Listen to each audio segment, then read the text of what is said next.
चंद्रशेखर आजाद। धन्यवाद सभापति जी।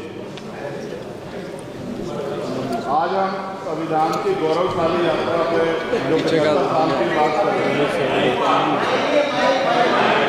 इसका काम है मेरा। माइक। धन्यवाद सभापति जी। आगे सर, आगे। आज हम संविधान की गौरवशाली यात्रा पे बात करने के लिए चर्चा कर रहे हैं। कल से ये चर्चा चल रही है सर। मैंने बहुत सारे दोनों पक्ष के और जितने भी हमारे मेंबर हैं सुना सर, उनको बड़े बड़े नेता हैं सर। इसके भाग 1 में लिखा हुआ है India that is Bharat, Hindustan नहीं लिखा हुआ है सर। लेकिन सारे नेता संविधान पे चर्चा कर रहे हैं, लेकिन हिंदुस्तान ही कहेंगे, भारत कहने की हिम्मत नहीं जुटा पा रहे हैं। ये बड़ा सवाल है सर कि क्या संविधान के हिसाब से बात रखी जा रही है। मैं धन्यवाद दूंगा फूले साहू बाबा साहब अम्बेडकर को और मेरे नेता मान्यवर साहब श्री काशीराम को। 25 नवंबर 1949 को संविधान को सौंपते हुए डॉक्टर बाबा साहब अम्बेडकर ने कहा था कि 26 जनवरी 1950 को हम विरोधाभास भरे जीवन में प्रवेश करने जा रहे हैं। राजनीतिक जीवन में तो हमारे पास समानता होगी, लेकिन सामाजिक और आर्थिक जीवन में असमानता होगी। क्या ये चुनौती आज 73 साल बाद दूर हुई है? भारत ने 26 जनवरी 1950 को संविधान लागू होने के साथ खुद को एक संप्रभु लोकतांत्रिक और गणतांत्रिक राज्य होने का ऐलान किया। लेकिन सर उस समय संविधान की स्थिति ये थी कि जैसे गांव का कोई आदमी, मैं 50 की बात कर रहा हूं, वो 50 साल पहले शहर में आ जाता और बड़े लोगों की महफिल में चला जाता, उस जहां वो खाना खा रहे हो, और वो टेबल पे नैपकिन को खा के जो है ये कहता कि ये तो फीका, क्योंकि वो जानता ही नहीं था, वो समझता नहीं था संविधान को, संविधान है क्या। संविधान उसके लिए महज दस्तावेज था। ये जिम्मेदारी थी राजनीतिक दलों पे कि वो संविधान को व्यवहार में लेके आते। और इसके इतने सारे आर्टिकल हैं, अगर इनको व्यवहार में लाया जाता तो मुझे लगता कि आज देश बहुत बदल गया होता।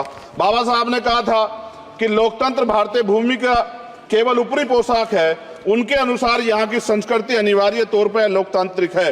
भारत जैसे गरीब और गैर बराबरी वाले देश में संविधान के जरिए छुआछूत खत्म करना, वंचितों के लिए सकारात्मक उपाय करना, सभी वयस्कों के लिए मतदान का अधिकार देना और सबके लिए सम्मान अधिकार तय करना, ये बहुत बड़ी उपलब्धि थी सर।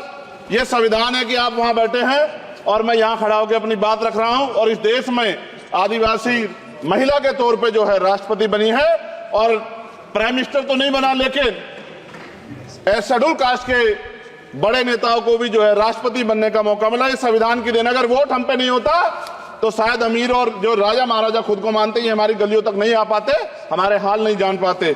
आजादी का मतलब सर सिर्फ अधिकार पाना भर नहीं है, इसके लिए हमारे संविधान में सरकार और नागरिकों के अधिकारों के शासन के कर्तव्यों का विस्तार से उल्लेख किया गया है। बाबा साहब ने संविधान सभा में दिए गए भाषण में कहा था कि स्वतंत्रता आनंद का विषय है, पर अब हमें अपनी जिम्मेदारियों पर भी ध्यान देना होगा। संविधान ने सुनिश्चित किया कि रानी के पेट से राजा जन्म नहीं लेगा, वोट से नेता तैयार होगा। आर्थिक बराबरी के लिए सरकार क्या कर रही है? गरीब और गरीब हो रहा है और अमीर हो रहा है। सुबह उठते कहीं बम की धमकी मिलती, कहीं दंगे की। ये अमृत काल है सर या धमकी काल है? कितना बढ़ रहा है आर्टिकल 15 सर। भारत में आज भी घोड़ी चढ़नी बैठती होती है सर। क्या दलितों को यहाँ भी बोलने की इजाजत नहीं है सर? अगर सबको 4 मिनट दे दो, मुझे दे दो। ये भेदभाव नहीं चलेगा दलितों के साथ। Time is 4 minute, don't waste. भाई सर आप क्या करो, अगर सबको 4 मिनट दिए तो आप मना करो, मैं बंद कर देता हूँ उसको।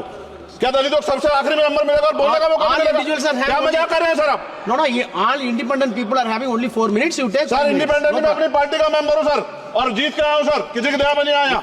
Take 1 minute and finish sir. कल भी बोले तो एक दलीय पार्टी के लोग, आप मौका दो सर। मूछे रखने पर हत्या होती है, महिलाओं पे, छोटे मासूम बच्चों पर रेप हिंसा होती है। एनसीआरबी का डाटा देकर डर लगेगा। यही 1 किलोमीटर पे संविधान को जला गया, और महाराष्ट्र के परभनी में अभी भी संविधान को नष्ट किया गया, उसकी कॉपी को। आर्टिकल 25-26 में संविधान में सभी को धार्मिक आजादी। कहाँ है दलितों की, मुसलमानों की, जैनों की, बौद्धों की, ईसाइयों की? छत्तीसगढ़ में सतनामी समाज को संविधान की अपनी धार्मिक आजादी के आधार पर जो है उनको अपमानित करके जेल में बंद कर दिया। संभल, अजमेर, अयोध्या सब इसका उदाहरण है। ये सरकार आलोचना डरती है। कितने लोग जेल में बंद है? मिरान हैदर, खालिद सैफी, उमर खालिद खान, सिफा खान, गुलफ्शा फातिमा और आजम खान साहब राजनीतिक विरोध में बंद है। सरकार यहाँ बैठी है, सरकार सामाजिक न्याय की बात करती है। बताए कितने दलित मुख्यमंत्री बना रखे हैं आपने? 13 ज्यादा सरकार स्टेट में सरकार है। कितनी महिला मुख्यमंत्री है? आपकी सरकार ने सुप्रीम कोर्ट के आदेश के बाद रिजर्वेशन प्रमोशन में जारी नहीं किया, और ओबीसी को पॉलिटिकल रिजर्वेशन आप देंगे नहीं देंगे, आप बताने का काम करें। मैं 75 साल की गौरव यात्रा में हम एक सभ्य समाज नहीं बना पाए, इसलिए जाति आधार पर SC ST OBC के बच्चों को प्राइमरी स्कूल से लेकर उच्च संस्थानों में भेदभाव किया जाता है। सरकार निरंकुश हो गई, कोई बुलडोजर से कार्रवाई करता है। कल मंत्री जी ने कहा हमने राष्ट्रीय पिछड़ा वर्ग आयोग बनाया, 69 शिक्षक भर्ती में उसकी सिफारिशों को नहीं माना। EWS के जरिए आपने संविधान पे आरक्षण के प्रावधान पे हमला किया। 1 मिनट में खत्म कर रहा हूं सर। संविधान सर न्यायपालिका में आर्टिकल 124A कहता है सर, ये अधिकार जो है Sanjay sir ji please conclude sir. 1 minute में प्लीज संविधान में न्यायाधीशों की नियुक्ति का अधिकार राष्ट्रपति के द्वारा होना चाहिए, अभी तक नहीं हो रही है। All India judicial service commission कब बनेगा? क्या चंद परिवार ही सर जज बन सकते हैं? और आज हम सर, मैं सरकार से सवाल पूछना चाहता हूं सर, सेवाओं में SC ST OBC वर्ग का कितना प्रतिनिधित्व है? भारत सरकार के मंत्रालयों के अधीन PSU में, बैंकों, बीमा कंपनियों में और स्वस्थायी संस्थानों में आउटसोर्स तथा कॉन्ट्रैक्ट पर वर्तमान कार्यरत कर्मचारी कुल कितनी संख्या है? आउटसोर्स और कॉन्ट्रैक्ट में कार्यबल SC ST OBC कितना प्रतिशत है? निजी क्षेत्रों में कार्यरत कर्मचारी उनके SC ST OBC की वर्ग लाभ सर। खत्म कर, लास्ट पॉइंट सर, मैं फिर स्पष्ट तौर पर कह रहा हूं सर, यहां बैठे SC और OBC के मेंबर से कह रहा हूं सर, उनको सामाजिक जिम्मेदारी का ध्यान भी रखना चाहिए। पार्टी के प्रति वफादारी के साथ साथ अपने वर्गों के प्रति ईमानदारी भी रखनी चाहिए। ईमानदारी नहीं होगी तो इन वर्गों का भला नहीं हो सकता, और हमें बहुत सरकारों से उम्मीद नहीं है। बहुत बहुत धन्यवाद सर। Thank you.